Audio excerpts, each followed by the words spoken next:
Quero com muita alegria saudar a todos com a paz do Senhor. Amém. É uma alegria poder estar mais uma vez na casa de Deus, com os irmãos, adorando a Jesus, sendo ministrado por louvores, para aprender a palavra, para buscar a face de Deus e sair daqui mais abençoado. Quem diz amém? Amém. Coisa boa é estar nesse lugar. É realmente muito gostoso estar na casa de Deus. Quero, antes de iniciar a ministração, louvar a Deus por ter me sustentado por sua graça, ter chegado, espero ter contribuído para esse trabalho. E ontem ministrei sobre o tema Influenciando Gerações, baseado no texto. Trouxemos uma rápida introdução ao texto que inspirou o tema. E hoje, conforme eu prometi ontem, vou explorar o contexto e também o tema por sua vez. Então, conto com as vossas orações em meu favor, em nome de Jesus. Queridos irmãos, eu tenho sido muito abençoado nessa cidade. Eu cheguei ontem muito doente. Cheguei com dor de cabeça, cheguei febril, cheguei com muita dor no corpo, a garganta muito inflamada e fechada, e estou voltando para a glória de Deus com as duas almofadas de trás furadas e com um monte de medicamento para passar a semana tomando. Mas melhor, para a glória de Deus, amém? Cheguei, fui para o hospital, graças ao irmão Herminho, que me ameaçou se eu não fosse. Então eu fui e ali recebi duas agulhadas abençoadas, que ainda está doendo até hoje. O pastor ainda ri, né? Então, estou feliz, mais ainda porque hoje eu comi feijão de farinha do Amazonas, né? Glória a Deus. Está vendo? Não é tão importante? Maniguaria de outros estados, eu nunca tinha comido, então para mim isso é uma alegria muito grande. De quebra, Deus é tão bom que eu ainda tive o privilégio de tomar Coca-Cola, e geladinha. Teve sorvete, e se o diabo duvidar, vai ter açaí para mim depois do culto. Glória a Deus. Não foi uma indireta, é apenas uma observação, né? Louvar a Deus pela vida do irmão Saulo, irmã Shirley, alegria de revê-los. Parte da mocidade ali do Tabuleiro do Norte, Deus abençoe. Entre os quais está a minha filha postiço, Karen Apuc, filha do meu amigo pastor José Cavalcante. E eu quero, em especial, louvar a Deus pela vida do pastor Melk. É um mel, viu, pastor? Vou para chamar de Quimel. Pastor muito agradável, estou dizendo isso sem demagogia. Ele é um doce de pessoa. Eu aprendi a ser mais humilde, mais amoroso. E se um dia eu for pastor de igreja, de novo, eu espero colocar em prática aquilo que eu pude aprender observando no comportamento do vosso pastor. Deus abençoe, em nome de Jesus, a sua esposa, que nos tratou tão bem ali. Muito obrigado, a simpatia de pessoa. Na igreja, viu o pastor Júnior Dias. Vamos estar lá quando? Glória a Deus, vamos estar lá em Solanópolis, cuspindo fogo, arratando o braço e pingando óleo. Glória a Jesus. Vai ser bênção para a glória de Deus. A gente aprende essas coisas com os pregadores, né? Tem que falar, né? E ainda tem um detalhe, estou todo me tremendo, viu? Mas é os medicamentos, né? Não é a presença de Deus não, viu? Eu estou literalmente me tremendo, porque realmente eu estou drogado, né? Na base de muitos medicamentos. Rogo as orações, porque daqui volto para Fortaleza, pegando carona aí com o irmão Júnior e a Sara. Eu os coagi a fazer isso, os constrangi, né? Esse cara sem opção. Então tem que me levar, porque amanhã eu vou para Sobral e pregar em Massapê no evento. E por último, quero agradecer os irmãos Santiago e Hermínio, né? Me trataram como um anjo. Come e dorme, come, dorme, dorme, come. E realmente eu fui muito abençoado. Primeira carta de Pedro, é um texto sagrado, oficial. Se você quiser abrir, amém. Se não quiser abrir, é rebeldia, tem que abrir do mesmo jeito. 1 de Pedro, capítulo 2. Vamos meditar um pouco nesse texto sagrado, verso de número 9. Glória a Jesus.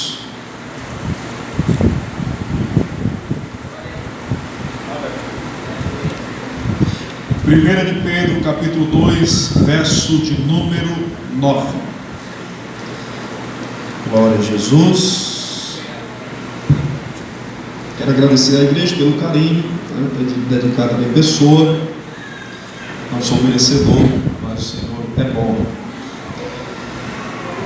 Vamos ouvir a palavra, alegria poder pregar, mas antes ser antecipado pelo irmão Júnior Mansara, né? Eu procurei os vídeos deles na internet, eu saí dando like em tudo que foi vídeo, porque realmente é muito bom ouvi-los cantando e adorando a Deus. Eu vou estar levando eles para cantar no congresso da minha cidade, e já combinei a oferta, vai ser o balde de castanha, que a irmã Sara gosta muito, né? Glória a Deus.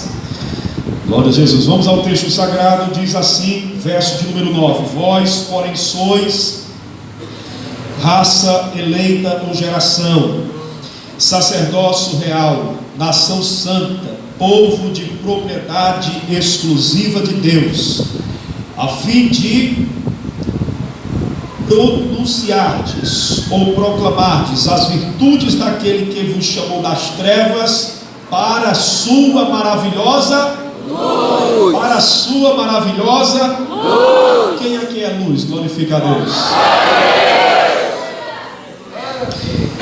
Peço por gentileza a vossa atenção. Se alguém conversar com você, amorosamente diga: está repreendido em nome de Jesus. E se a pessoa insistir, pode falar o mesmo que Jesus falou para Pedro: passa para trás de mim, Satanás. Não aceite quem conversar, porque é muito importante ouvir Deus falar. Que o nosso barulho seja apenas de louvor e de adoração ao Senhor. Influenciando gerações. As pessoas que mais influenciaram foram aquelas que mais viveram para Deus e para o outro. Ou seja, quem decisivamente vive apenas para si, ou acima de tudo para si, não vai influenciar nada nem ninguém. O egoísta, ele tem a sua história curta, feia, e vai cair no esquecimento.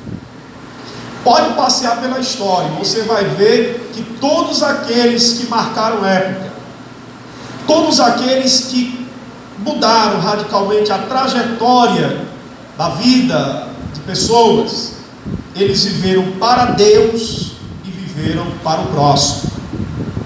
Então quem não se ocupa com essa ideia não vai influenciar ninguém. Alguns crentes vivem na prática a teoria epicurista. O epicurismo era um segmento filosófico que existia já antes de Cristo, e no cerne do sistema filosófico epicurista estava uma ideia principal, que era: comamos e bebamos, porque amanhã morreremos. A ideia que está embutida nessa máxima é a de que a vida, ela deve ser vivida com intensidade. Precisamos buscar os prazeres imediatos, não negar as nossas vontades, aos nossos apetites e paixões carnais, nada daquilo que eles nos pedem. Devemos dar curso livre ao nosso instinto natural, pensar, fazer e agir sem se importar com o que vão dizer de nós, porque afinal de contas o importante é ser feliz, o importante é ter prazer.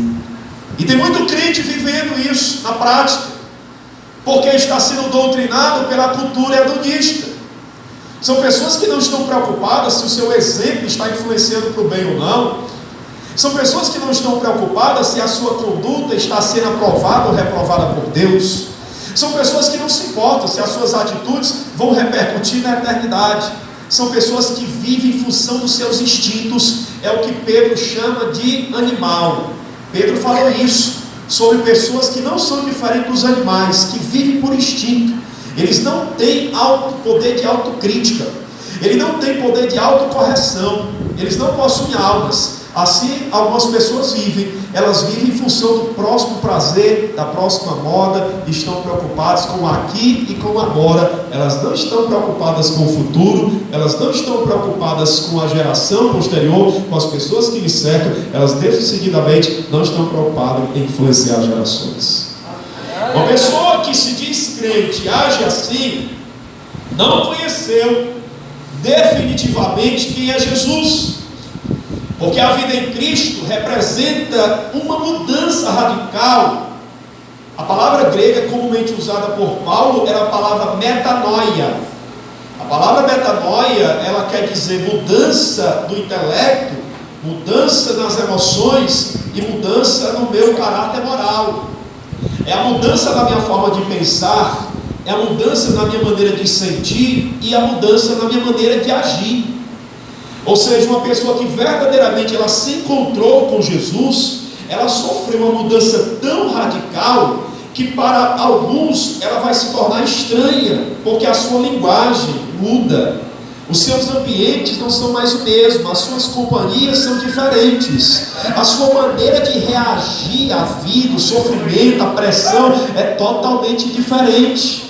A pessoa que verdadeiramente encontrou Jesus, ela é semelhante à pessoa que estava totalmente acorrentada, como o caso, por exemplo, do gadareno, que estava lá despido, sujo, maltrapilho, vivia nos cemitérios e assombrando todo mundo, e de repente alguém encontra um homem limpo, cheiroso, penteado, bem vestido, conversando naturalmente, e alguém diz: o que é isso? Não é possível que seja o gadareno. É sim. O que foi que aconteceu? Ele encontrou ao homem de Nazaré, a Jesus Cristo.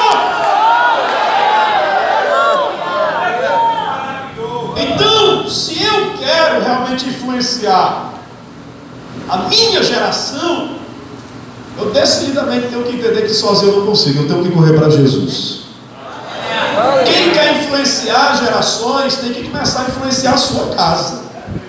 Porque não adianta eu nas tribunas da vida, pregando, ensinando, impactando as audiências, as plateias que me ouvem, e sou visto como um servo de Deus, como um bom pregador, ou alguma coisa do gênero, só que eu não consigo influenciar nem a minha própria casa. Eu sou um hipócrita, eu sou um medíocre, eu sou um enganador, eu sou uma fraude, um embusteiro, porque o primeiro lugar que eu tenho que influenciar é a minha casa, é o primeiro lugar onde eu tenho que demonstrar que eu sou crente. A sua linguagem dentro da sua casa, a forma como você responde ao seu pai, à sua mãe, a maneira como você trata a sua esposa, o seu esposo, a forma como você lida com os seus familiares, é lá que está demonstrado o grau de maturidade espiritual, o seu compromisso com Deus, é lá que você está emitindo as suas primeiras influências.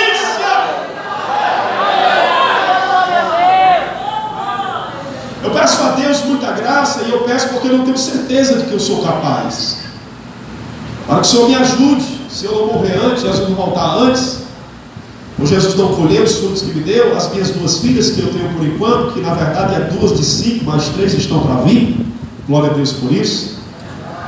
Eu tenho 2 filhas, só para constar, uma de 1 ano e 10 meses, e a outra tem apenas 24 dias, mas a minha esposa, ela está só esperando terminar o resguardo, porque a gente está preparado para ser pai de multidões, glória a Deus. E eu espero sinceramente que as minhas filhas, elas aprendam o amor, não estudando nas filosofias seculares, ou entre os grandes poetas e artistas. Eu espero que as minhas filhas, elas aprendam o amor vendo eu amar a mãe delas. Eu quero que elas aprendam o que é o amor pela forma como eu vou tratar a mãe dela, como eu tenho tratado nos últimos 14 anos vivendo com ela. Eu quero que as minhas filhas me vejam como seu melhor amigo, como a sua principal fonte de inspiração. Eu quero deixar, provavelmente, não um grande legado material. Eu quero que minhas filhas trabalhem e aprendam a caminhar com as próprias pernas. Mas eu quero deixar um legado espiritual. Eu quero que elas lembrem de mim como um pai apaixonado por Deus, como um homem que verdadeiramente amava sua mãe, como um cristão piedoso que honrava a sua palavra, porque eu sei que se eu conseguir influenciar de forma decisiva na formação do caráter delas, elas vão ser outras influências positivas. Elas vão influenciar na escola, na faculdade, nas redes sociais, elas vão influenciar outras pessoas. Então eu diria que se você quer influenciar uma multidão, uma geração, um futuro, comece influenciando as pessoas que lhe cercam. Conta a história, eu não sei com riqueza de detalhes, para ser sério, eu até li, mas eu me esqueci, meu HD anda um pouco saturado, é muita coisa, vou pedir a Deus para reformular. O Billy Graham, ele se converteu em uma cruzada super estruturada, muito bem equipada, e havia toda uma expectativa de dezenas, centenas de pessoas se converteram, mas foi a única pessoa a se converter, e alguém disse, na verdade a cruzada não foi tão hesitante, não teve tanto sucesso. Foi apenas uma pessoa que veio à frente, é um tal de Billy Graham. Ele se tornou o maior evangelista do século, o homem que mais ganhou almas para Cristo. Você não sabe o que Deus tem por trás da sua vida. Essa pessoa que está perto de você, você não sabe a história que Deus está escrevendo através dessa pessoa. Eu vou aproveitar aqui o fim da meada da mulher samaritana, que o irmão Júlio já começou a falar. Aquela mulher, quem era? No passado tinha uma promíscua, tinha uma mulher desvairada, irresponsável. Ela simplesmente tinha o seguinte histórico: teve 5 homens e estava com o que não era dela. Ela era uma mulher desprezível, detestável, deplorável, do ponto de vista da moral, irrecuperável, do ponto de vista social, altamente rechaçada, estigmatizada. Quem dava alguma coisa para aquela mulher? Mas foi justamente a partir daquela mulher que Jesus resgatou a aldeia da família dela todinha. Ela foi encontrar Jesus, ou Jesus foi ao encontro dela, e a partir daquele encontro a mudança foi tão radical que ela voltou para a aldeia dos seus familiares samaritanos, e lá ela anunciou Jesus. Eles vieram curiosos para ouvir Jesus, e de repente foram transformados e disseram: verdadeiramente o que ela nos disse é verdade. Agora uma nova cidade está servindo a Jesus por causa de uma mulher que tinha uma vida destruída.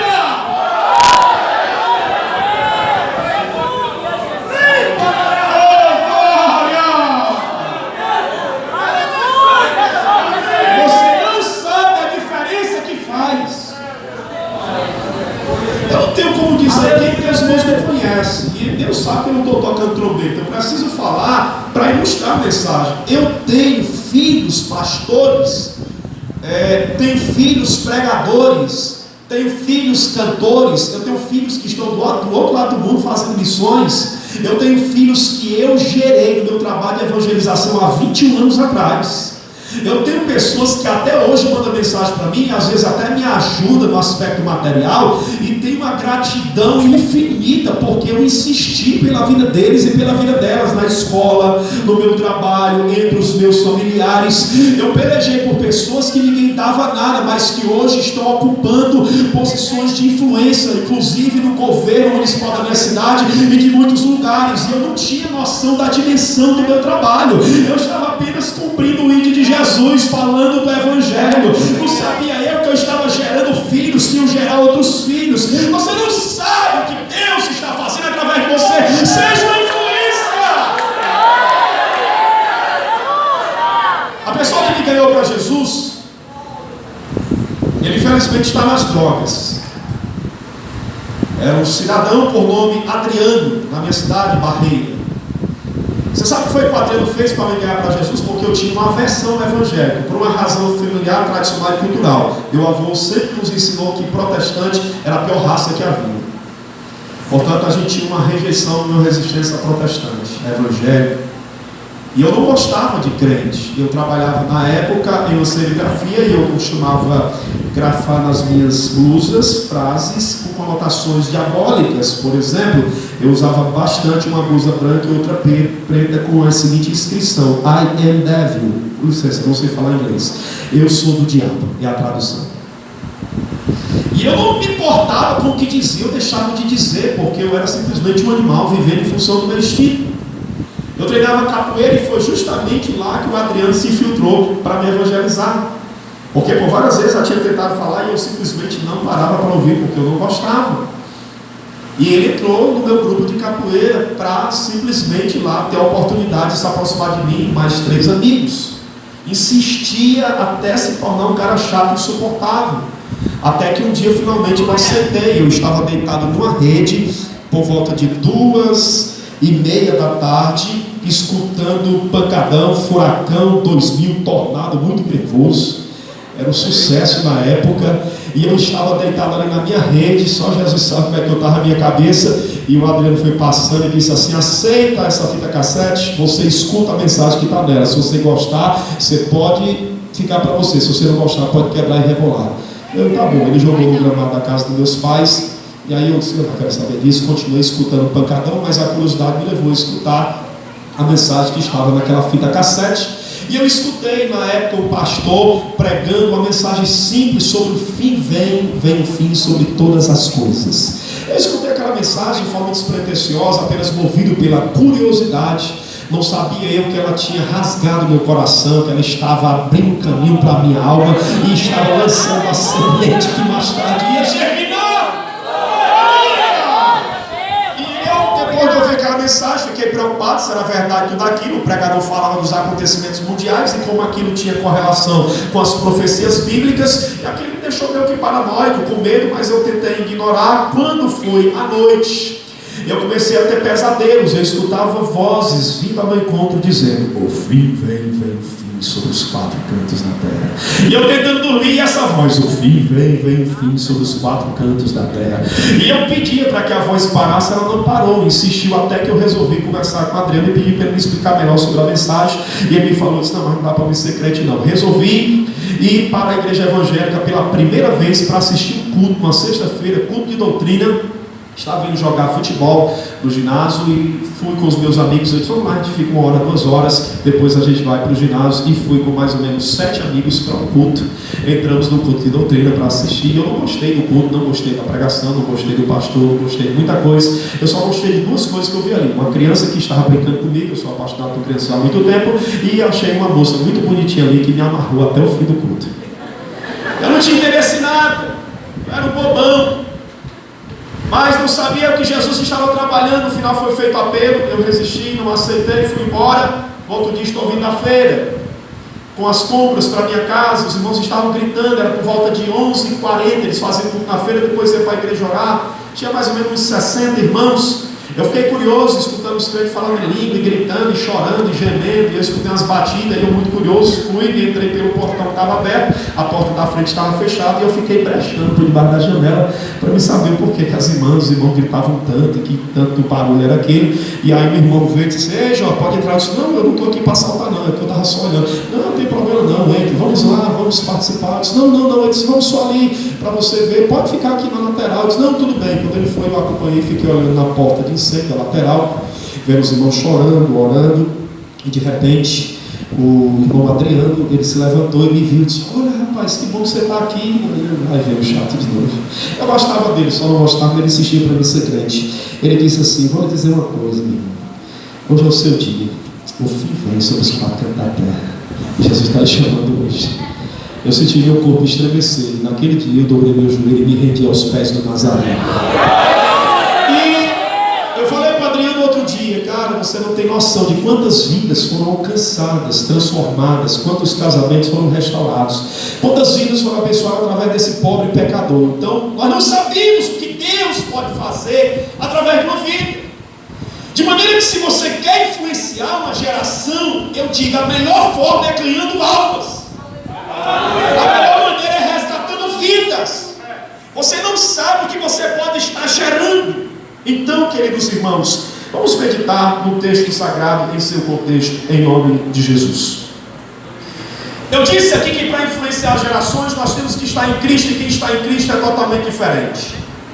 O apóstolo Pedro, no capítulo 2, ele vai, através de alguns elementos, construir o perfil de quem está em Cristo, de quem vai fazer a diferença. Portanto, eu convido você a ir para o verso 1 do capítulo 2, é uma mensagem expositiva, vamos meditar um pouco desse capítulo. No verso de número 1 ele diz: despojando-vos portanto de toda maldade e dolo, de hipocrisia e invejas, e de toda sorte de maledicência. Primeira característica de quem está em Cristo, de quem faz a diferença, de quem vai influenciar a geração. É uma pessoa que está despida do velho homem, despida da velha natureza. Não pode você influenciar gerações se você continua, conforme o texto, continua com inveja, com dolo, com hipocrisia, com maldade. Eu vou acrescentar outras coisas. Continua mentindo, enganando, continua fornicando, continua comprando, não pagando, continua traindo a confiança do pai e da mãe. Não adianta, meu irmão, você não vai influenciar ninguém, nem Deus sequer está interessado em ouvir a sua oração se você permanece nesse estilo de vida. Aliás, eu vou mais longe. Lá em 1 João capítulo 3, verso de número 8, Deus diz que é filho do diabo quem vive na prática do pecado. Jesus não era muito delicado não. Em João capítulo 8, verso 44, ele chamou os fariseus de filhos do diabo. Ele disse que eles eram filhos da mentira. Então, se verdadeiramente eu quero influenciar uma geração, eu tenho que me despir. Eu tenho que aceitar o oleiro, me levar para a olaria, me quebrar e fazer tudo novo. Jesus não está interessado em remendar a tua vida, em fazer pequenos reparos e ajustes. Não, Jesus ele quer matar você. Sim, isso mesmo que eu disse. Ele quer matar você. E como é que ele mata eu, pregador? Ele destrói o teu eu, ele acaba com as tuas vontades, ele faz morrer todas as suas aspirações, porque é isso que Jesus disse em Marcos 8:34. Se alguém quiser vir após mim, vai ter que negar a si mesmo, vai ter que dizer não para a sua própria vontade. Por isso que Paulo disse: não vivo mais eu, é Cristo quem vive em mim. Eu estou crucificado para o mundo, eu estou morto para mim, agora eu vivo para Deus. Se você quer que Deus levante para fazer a diferença, você tem que ter coragem de morrer para si mesmo. Você tem que ter coragem de morrer para o mundo. Jesus disse: aquele que quiser salvar a sua vida vai perdê-la, mas aquele que morrer por mim vai salvar-se. Então, trate de tirar essa roupa velha, mal cheirosa, chamada velho homem, velha mulher. Trate de se despir dessa roupa que te impede de entrar no santo do santo e na sala real. Trate de aceitar que Jesus troque a sua roupa, como ele aconteceu na parábola do filho pródigo. Aleluia, para que haja comunhão entre você e Deus. Senão nada feito. Você não vai passar de mais um crente protestante, evangélico, cristão, religioso, mecânico, superficial, descomprometido. É mais um que vai ficar na grande tribulação para sofrer os gafanhotos, as pragas e todo tipo de miséria e sofrimento que virá sobre os moradores da terra, inclusive sobre os desviados que estão na igreja. O céu e a eternidade é para aqueles que estão novos, estão despidos, é para aqueles que não são mais escravos do dolo, da hipocrisia e da inveja. Bendito seja o nome de Jesus para sempre. Versículo de número 2: desejai ardentemente, como criança recém-nascida, um genuíno leite espiritual, para que por ele seja-vos dado crescimento para a salvação. Eu penso que não existe imagem mais gostosa e bela de se ver do que uma criança mamando. E quem olha para uma imagem dessa, irmão, para o outro olhar, é um demônio disfarçado de pessoa. Porque não existe coisa mais bela do que você olhar uma criança sugando o leite da mama da sua mãe. Eu estou vivendo essa experiência bem radicalmente, intensamente. A minha bebê, ela é uma defora, e como se aquilo fosse tudo, deseja, ardentemente chora, se esperneia. Pedro, ele evoca essa imagem, ele diz: aquele que nasceu de novo, aquele que realmente está em Cristo, aquele que se despiu do velho homem, é mais ou menos comparado a uma criança. A criança, ela deseja o leite, ardentemente chora, grita, se esperneia. E assim é aquele que nasceu de novo, ele deseja a palavra, ele quer conhecer Deus, ele quer se encher, ele quer Cristo. Não é aquela pessoa indiferente, não é aquela pessoa que está na igreja ainda, sabe, meio que duvidoso. Não é como Nicodemos, que está ali conversando com Jesus, mas meio que distante, apenas observando. Não é como o intelectual que está na igreja, apenas analisando se as mensagens são inteligentes, se o pastor é um intelectual, se a estrutura aqui é mais ou menos pautada numa filosofia pungente, se é algo que lhe acrescente, que lhe possa lhe tornar uma pessoa mais relevante socialmente. Negativo. Aquele que nasceu de novo, ele é sedento, ele é faminto, ele quer Deus, ele quer se encher de Deus, ele quer conhecer a palavra de Deus, é desesperado, ele devora tudo que vem da tribuna. Alguém canta, ele está cantando, alguém ora, ele está se inspirando, alguém prega, ele está aprendendo, ele quer se encher de Deus. É uma criança que acabou de nascer, ele escuta a palavra, que leite delícia, eita coisa maravilhosa, ardente e bom. Que é isso, Jesus? Nasceu de novo.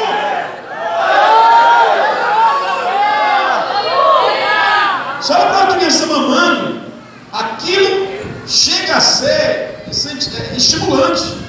Você vê que a criança atraca ali, não quer saltar. Minha esposa estava reclamando que antes de ontem a bebê cravou. Ainda bem que não tem dente, quer dizer, não tem dente para fora, né? Porque na gengiva a gente sabe que tem lá um dentição já por ali. Já cravou no bico do peito e não quis saltar de jeito nenhum, porque o negócio é bom. Assim é um crente que nasceu de novo. Ele agarra a palavra, igual o Jacó que agarra o anjo, não solta. Não solta, não sai desse culto enquanto Jesus não me enxerga. Eu não saio daqui transportando. Eu não vim aqui para brincar de ser crente e assistir culto. Não vim aqui para ninguém ver a minha nova roupa, não vim aqui para ver se tem alguma sorte, se é hoje que eu vou sair do caritó. De jeito nenhum, eu vim aqui foi para me encher de Deus. Lá fora tem essa oportunidade na internet. Eu vim aqui porque eu quero Deus, eu preciso de Deus. Assim como a costa anseia pelas águas, minha alma tem sede de Deus. Assim como a terra seca, rachada, espera a chuva, assim a minha alma deseja Deus. Eu quero Ele está dizendo aquilo que deseja ardentemente. Porque desejar é expressar a vontade. Agora, desejar ardentemente é um negócio incrível. Porque o desejo ardente, ele te força. Eu lembro que eu fui escalar uma montanha muito alta com um grupo de mais ou menos 10 amigos. Nós saímos por volta de 4h30 da madrugada, era uma distância muito grande, fomos chegar no topo quase 11 horas da manhã. A gente levou espingarda, levamos facão, levamos arco e flecha, levamos uma série de ferramentas e tínhamos mochila nas costas com comida, baião, banana e tudo que você possa imaginar, e água. Mas no meio do caminho a gente simplesmente acabou tudo, porque não tínhamos noção da distância, do esforço. A gente consumiu toda a água, a gente comeu quase que tudo. E aí, meu irmão, sem comida dá até para sobreviver um pouco, mas sem água não dá. Eu lembro que por volta de mais ou menos 10 e pouco, a gente com muita sede, já no meio do caminho ficamos na dúvida. A gente continua ou então volta, porque acabou a água, a gente vai chegar lá em cima com uma secura grande. Aí a gente saiu no entorno da montanha procurando os olhos d'água que normalmente tem. E depois de muito se esforçar, a gente encontrou uma espécie de olho d'água, só que a água estava fétida, estava barrenta, não é como costuma acontecer, que geralmente os olhos d'água de serra, eles têm uma água bem límpida, né, bonita, mas aquela água, ela provavelmente tinha sido contaminada com fezes de animais, baixinha, alguma coisa do tipo. Ela estava feia, estava fétida, mas a sede foi tão grande que a gente brigou, correu para cima, tacou a cara dentro e bebeu a água, porque a gente queria um líquido para lubrificar, para hidratar o nosso organismo. A gente estava se sentindo mal, graças a Deus que ninguém adoeceu, até onde eu sei. Assim é mais ou menos o crente, irmão. O crente que está desejando ardentemente, ele não está aí para o que vão dizer ou pensar. Ele quer Deus, ele não está aí se vão criticar, ele quer se encher da palavra. Ele não está aí se alguém vai dizer que ele é fanático.